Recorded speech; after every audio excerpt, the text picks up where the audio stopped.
Okay, today we're going to be talking about the normal curve. So, they actually, in the United States, they took and determined the heights in centimeters of all 10-year-olds, and they basically kind of put dots on them. And they found that the heights kind of bubbled in the middle at around 138 centimeters.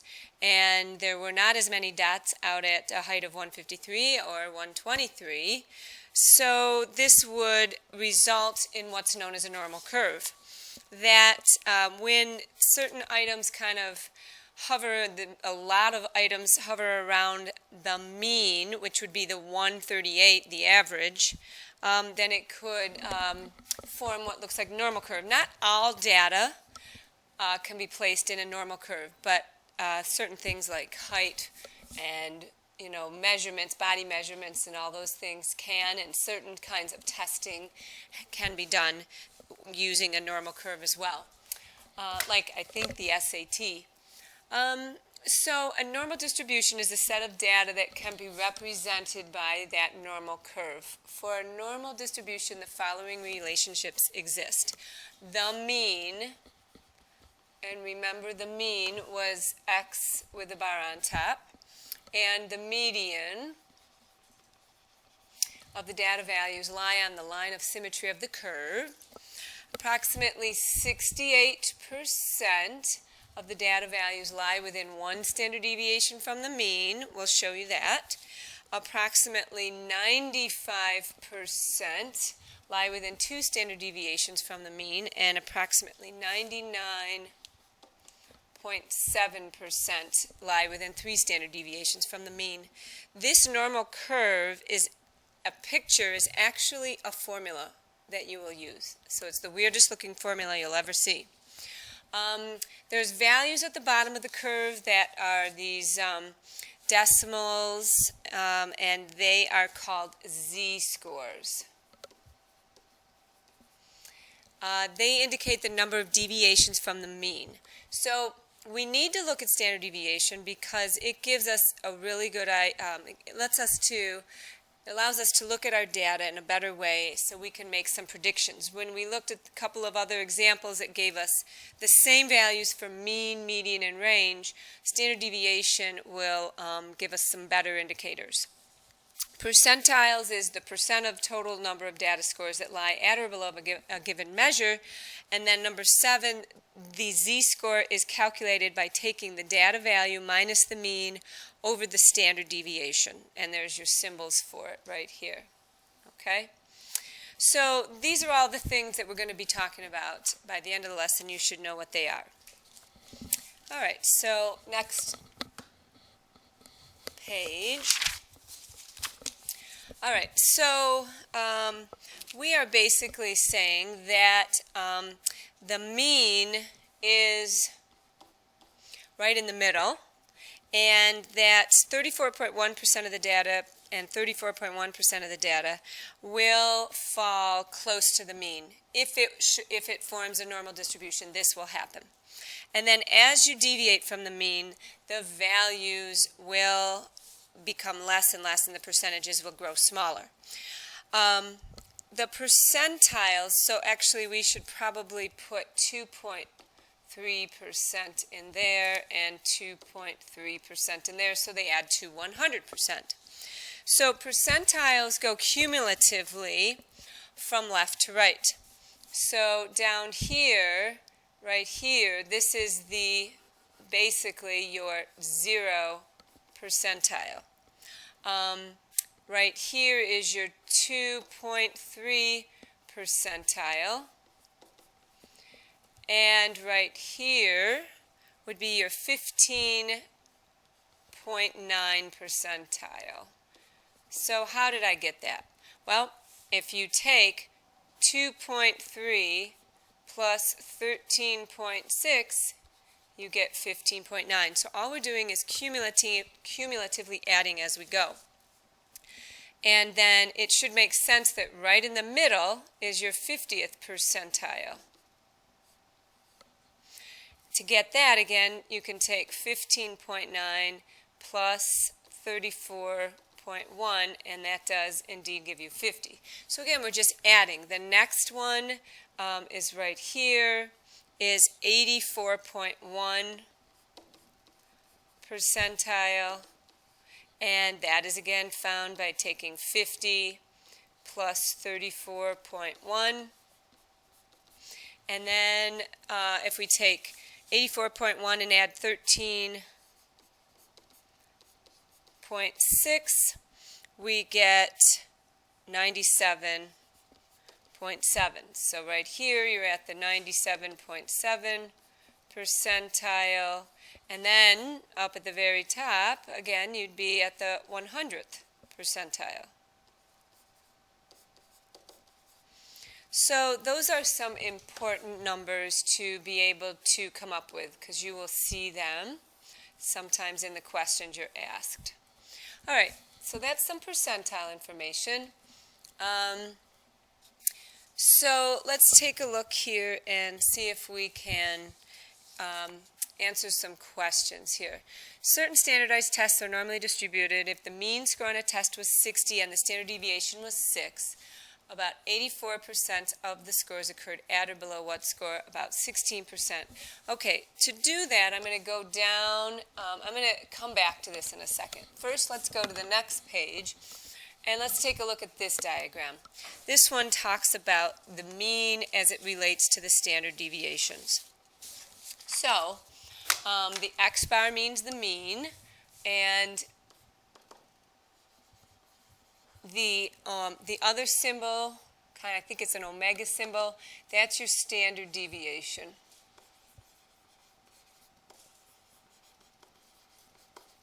And it's familiar from the calculator, it's the population standard deviation. So, if you look at 34.1 plus 34.1, about 68.2% of your data should fall one standard deviation from the mean. So to find this value, this z-score value of 1, this is a z-score value of 0, this is a z-score value of -1, 2, and -2. To find those values, you need to take the mean plus 1 standard deviation, or the mean minus 1 standard deviation, or the mean plus 2 standard deviations, or the mean minus 2 standard deviations. And so these numbers were also found in the beginning on that first page. 68.2% should fall 1 standard deviation from the mean, 95.4% should fall 2 standard deviations from the mean, and 99.7% should fall 3 standard deviations from the mean. So now, given that, I'm going to go back to that other example.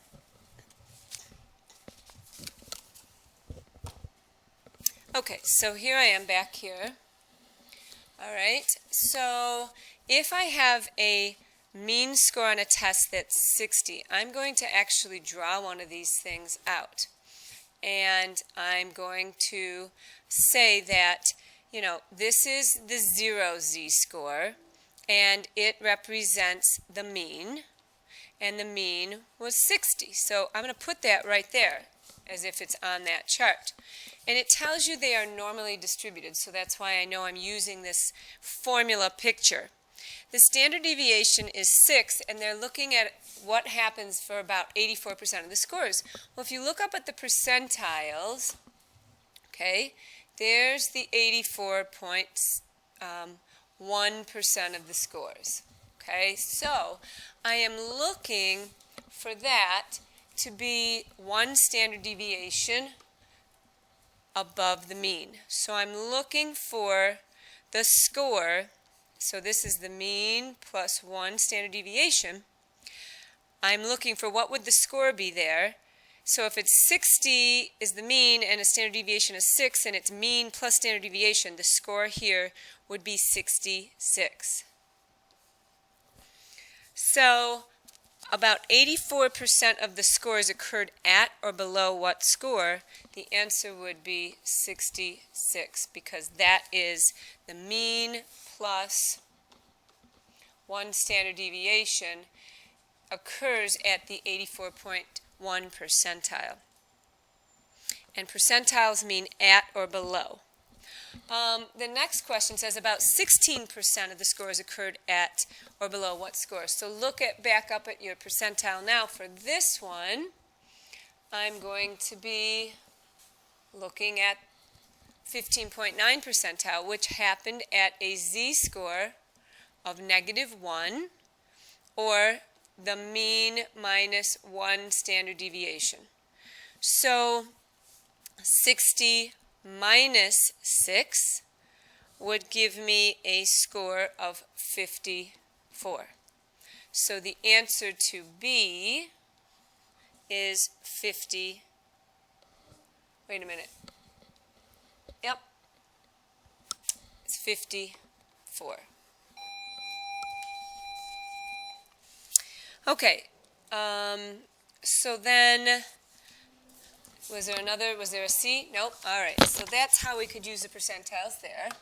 All right, let's go to that other diagram that we already looked at, and then we're going to answer some other questions. So using the example above again, if the mean score on a test was 60 and the standard deviation was 6, what is the z-score of a score of 48? So again, I kind of have my diagram. It's not the best drawn diagram. Redraw that real quick. Okay, better. So I have at the z-score of 0, I have, which is my mean, I have a score of 60. If I'm looking for a score of 48, so what is the z-score of a score of 48? Well, at -1 z-score, that was 54.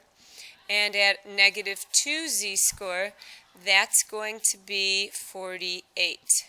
I'm just taking 60 minus 6 and then 54 minus 6. So the z-score would be -2. Now you could calculate that using the formula though. Our formula was z-score equals our data value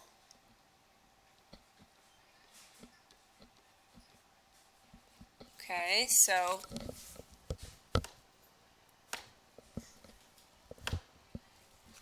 here was our formula, data value minus the mean over the standard deviation.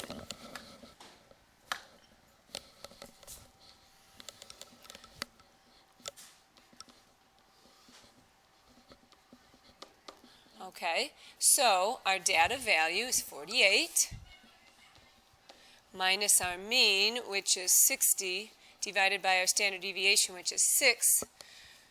So that's -12 on top, divided by 6, which is -2. Sometimes they fall right on a nice z-score in the chart, and you can just use the formula chart.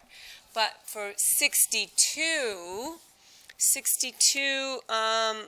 a score of 62 for B, if we look at 1, a z-score of 1, that was 66. So 62 is somewhere in here. Where? Where is it? It's between 0 and 1. So we can use the formula because it's not going to fall right on the chart. Even if I do 0.5, 60 plus 3 is going to be 63. So where's 62? I would do, again, the z-score equals the data value, which was 62, minus 60 divided by 6. So my z-score is going to be 2/6 or 1/3 for a score of 62, and that makes sense. That's a number between 0 and 1. Okay, for the next one, if 2,000 students took the test, how many could be expected to score at or below a score of 48? Okay, so for these, remember that percentile at 48, if we look here, we are looking for the percentile at -2, which is right here. So that was, if I go back a ways, I think that was 2.3. I think maybe that 2.15 is off a little bit. I think this is 2.3. 2.3. I mean, I know that's 3 standard deviations away, but actually, let's cross that off, because that is where this is at -3, and this one would be at +3. But there's still a little bit left to the left and to the right. So at -2, the percentile, this would be 2.3%. So if you take 2.3% of the 2,000 students, that should give you an indication of those that would score at or below 48. So we're going to do 0.023 times 2,000.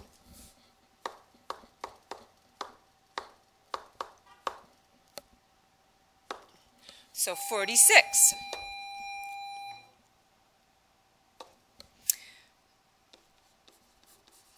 So 46 of the 2,000 could expect to score at a score of 48 or below. Okay, so we use that percentile bit again.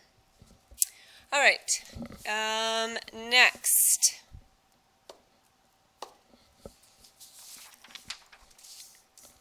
So more examples. The mean. Okay, what's this first chart here on this next page? Well, this is the actual chart that you get on the Regents exam. It has the z-scores listed, and it divides it out a little bit more than just, 1, -1, 2, -2. You get some z-score values, percentages in between.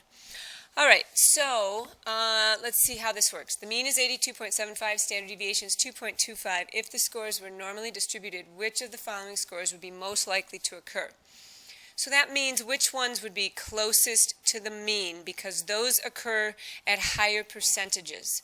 So if I am labeling this 0, which is my mean, at 82.75 right there, then I need to find out what are the values at 1 and -1, because these are going to occur 34.1% of the time, giving you a total of 68%, which is the most. So if I take 82.75 plus 2.25, I get 85. So that's what's happening 1 standard deviation above. For -1, I take 82.75 minus 2.25, and that is 80.5. So you need a score between 80.5 and 85. Those ones would occur most often, so that looks like choice C. Number 2. On a standardized test with a normal distribution, the mean is 85.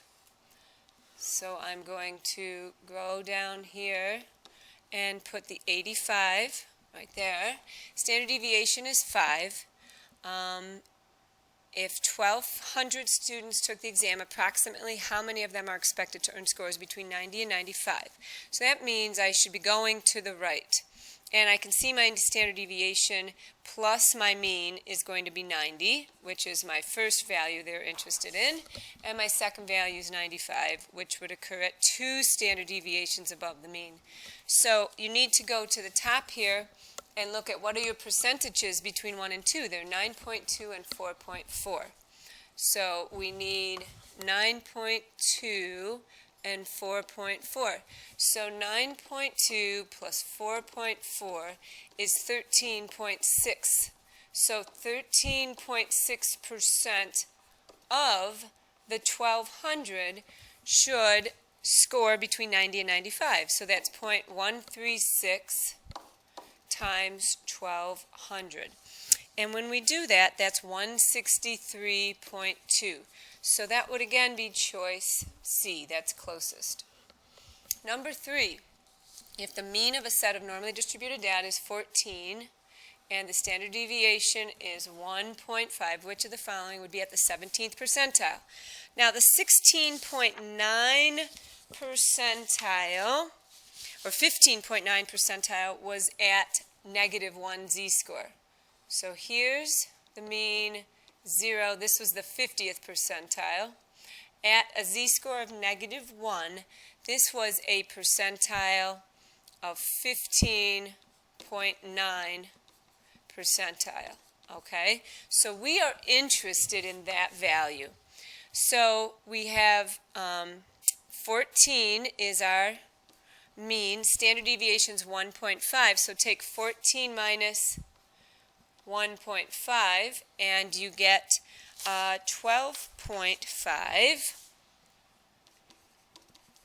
So which of the following? So something close to 12.5 would be close to the 17th percentile. So the one that matches that the best is choice C again. Number 4, a set of data is normally distributed with a mean of 84, standard deviation of 4. Find a data value that is 2 standard deviations above. So this is the z-score stuff. So we have, again, a mean, our 0, z-score of 84, standard deviation of 4, find a data value 2 standard deviations above. So that's going to be 84 plus 4, 88, and 88 plus 4, 92. That's 2 standard deviations above. So 92 for the first one. And then 1.6 standard deviations below the mean. Okay, so we could use our z-score formula, which was the data value minus the mean divided by that standard deviation. So I know the z-score is 1.6. I'm looking for the data value, so I just called it dv. I know the mean is 84, and I know the standard deviation is 4. So if I cross multiply and solve this, I would get 1.6 times 4, 6.4.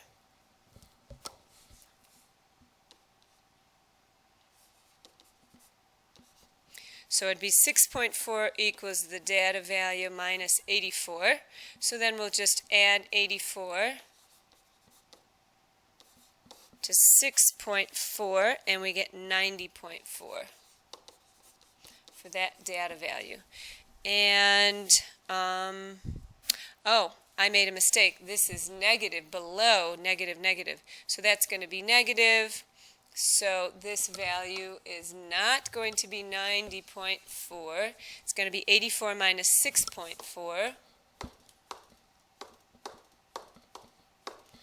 And that's 77.6. And that makes sense. So, you know, here's -1, here's -2. So this one would have been 80. 84 minus 4 is 80. 80 minus 4 is 76. So it makes sense that -1.6 z-score would be in there, and so 77.6 is between 76 and 80, so that should make sense. All right, next page. All right, again, same thing. A little bit more work here. Composite scores on the ACT approximate a normal distribution. We're going from 1997 to 2010. Using this information, determine the mean and standard deviation to the nearest 100th. So what we would need to do is to go to our calculator and go to STAT. Get your calculators, they should be available. And remember, we're going to clear our lists. So I'm going to go over, up, hit clear. And then I'm going to enter. I don't need the year. We're just looking at the scores to figure out my mean. We only want one variable. So 21, 21, 21, 21, 21, 20.8.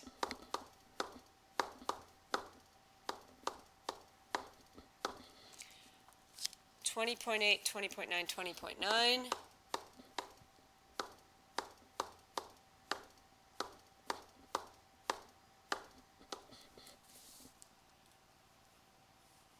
21.1, 21.2, 21.1.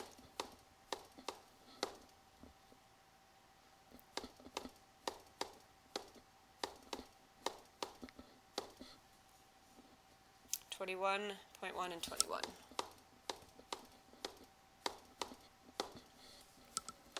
So 14 scores, 1, 2, 3, 4, 5, 6, 7, 8, 9, 10, 11, 12, 13, 14. I have 14. All right, so now remember we go to Stat, Calc, 1-var Stats, and depending on your operating system, I have to put in L1. Others of you make sure there's nothing in the frequency list. And here's my mean. That's what I needed. And my standard deviation. I'm going to use the sample, 0.11, because it is just a sample of ACTs. I could understand an argument for the population, though. Either way, they're both 0.11 to the nearest hundredth. The population, you could say you're looking at every score from you're looking at every average score from 1997 to 2010. So 0.11 for our standard deviation. All right, so the mean to the nearest 100th was 20.99. Back there, second at the top, 20.99.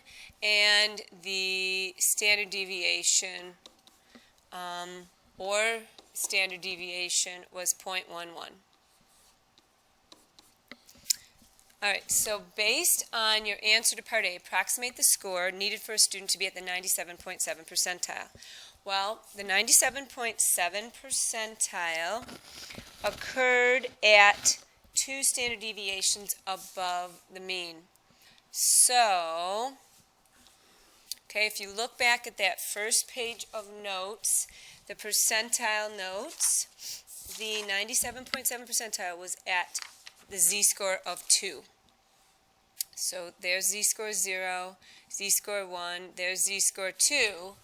That is your 97.7 percentile. So I am looking for that value. I think I've run out of room, so I'll create another one. So 0, 1, 2. My mean is 20.99. And so 2 standard deviations above that would be 20.99 plus 2 times 0.11. So I'm going to do 20.99 plus 2 times 0.11. And when I do that, I get to the nearest tenth. It should be 21.2.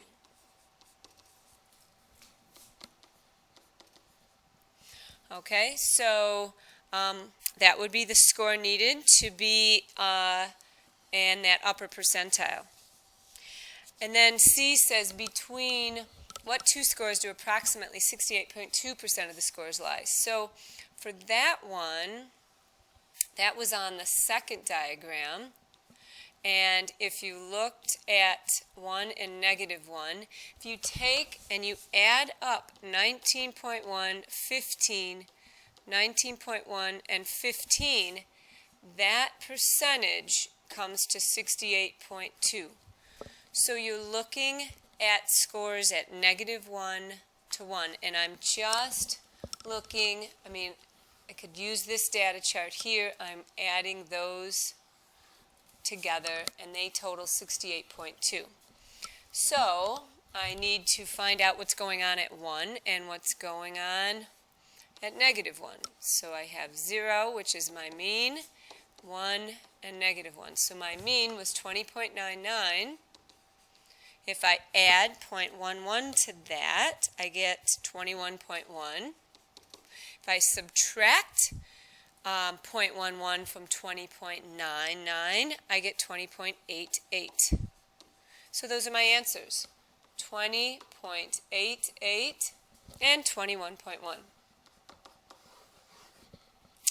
And then for D, each year close to 1 million students take it. Approximately how many of them would be expected to score between 20.8 and 21.2? I'm going to go with the 20.88 because that's darn close. So I'm going to go with the -1. Okay, so we already had that value. At -1 z-score, we had 20.8, close to it. And 21.2 falls at the 2 mark. So I need to know all the percentages between there. So between -1 and 0 is 15, 19.1, 19.1, 15. Notice I'm not putting in the 0.5s, only if I need them. And then between 1 and 2 is 9.2 and 4.4. So I need to add all those percentages together. So 15 plus 19.1 plus 19.1 plus 15 plus 9.2 plus 4.4 equals 81.8.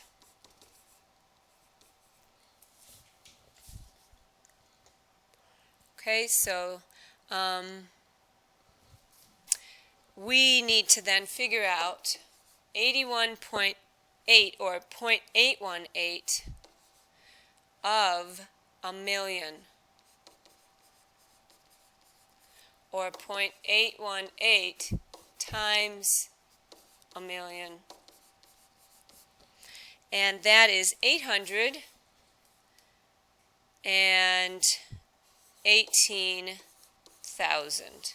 Okay, so you can use this to make some predictions. All right, I think there's one last example. The mean age of entering freshmen in for college at a certain university is 18.5 with a standard deviation of 0.75. If the data produces a normal distribution, find the percent of students who are between 19.25 and 17.75. Okay, so again, I need to put my mean in there, which is 18.5.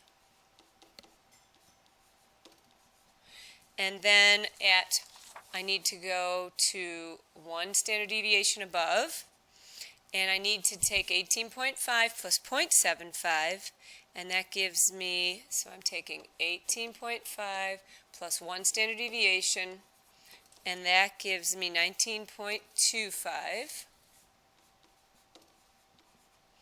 And then I believe I'd need to go back to -1 and do 18.5 minus 0.75, and that gives me 17.75. So the percent of students, again, would be 19.115. I have those backwards.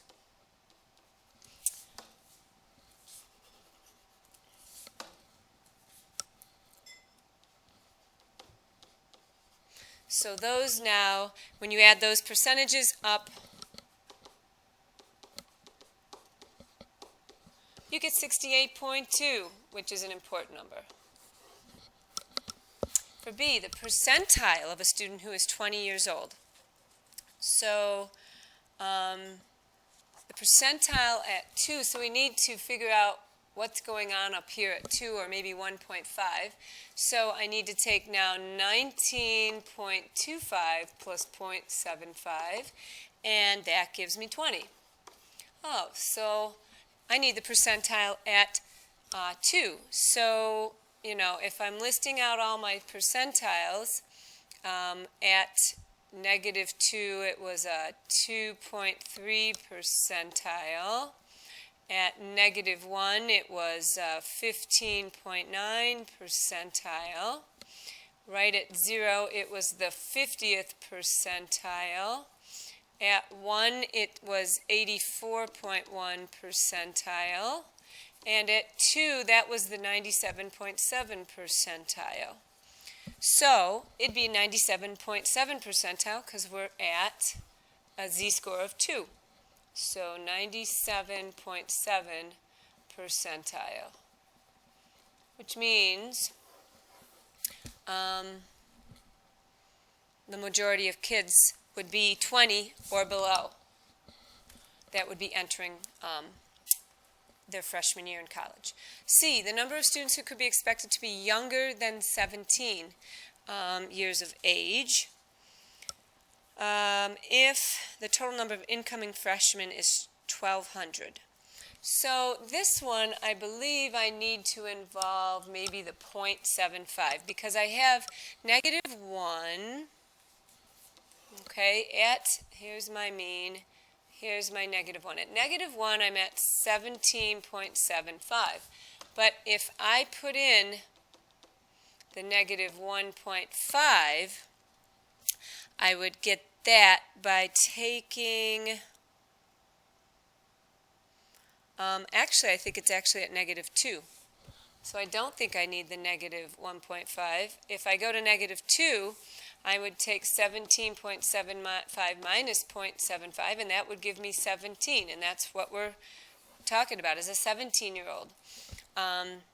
If I wanted to do negative 1.5, I would take 17.75 minus half, okay, of 0.75, okay, because you need to be half of the way between negative 1 and negative 2. Anyways, I'm all set here at negative 2, so younger than 17, I need to know what this percentile is. So at 17, that was at negative 2. That is 0.23, 0.023, or 2.3 percentile, right? Because at negative 1, that was the 15.9 and then the 50th. So I need to take 0.023 times 1200, and that